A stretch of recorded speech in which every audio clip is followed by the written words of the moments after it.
topic is how pianos work.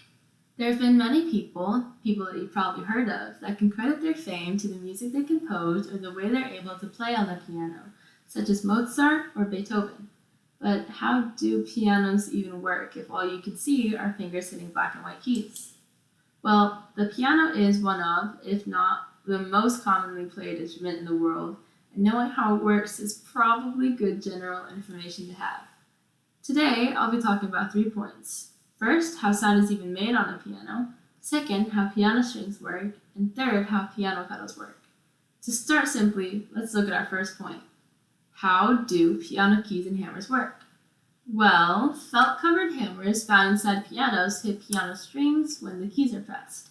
Piano keys act like a trigger to many levers found internally on a piano. In turn, the hammers hit the strings, causing them to vibrate and create noise. If you've ever seen the inside of a piano while it's being played, you can see the hammers moving and hitting strings. The same principle in how you hear noise when you hammer a nail applies to how pianos make noise when the hammers hit the strings. Imagine catching a bouncy ball after you throw it at the floor once. That's just about the same thing that happens to the hammer. Almost immediately after the piano hammer hits the strings, they bounce off the string and fall back to its original position. That's so the sound isn't dampened by the hammer. Moving on to the second point. How do piano strings work? After they've been hit, the piano strings vibrate to create sounds. The pitch that the strings produce is dependent on how long, tight, and big the string is.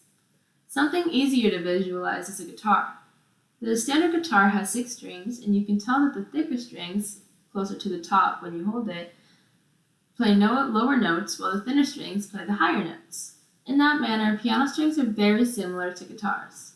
Something that's lesser known is that for the majority of the notes on the piano, there are 3 strings for a single note.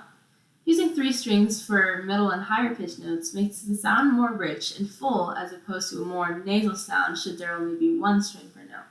Though as you get lower in the range of a piano, the less strings there are. We've talked about how piano keys and hammers correlate and how piano strings work. And now for my third and final point. What are the pedals on pianos for and how do they work? There are 3 pedals on the piano, named the soft pedal, the sostenuto pedal, and the sustain pedal. The soft pedal is used for, well, softening the blow of the hammer hitting the strings. It's used to create a more mellow, soft sound. The sostenuto pedal only contains the notes that you're holding when you press the pedal and is something that takes getting used to. Growing up learning piano, I was told to be very careful and aware of when I pedaled in certain pieces, because although the pedals have the ability to make a song really pretty and meaningful, it also had the ability to ruin a song.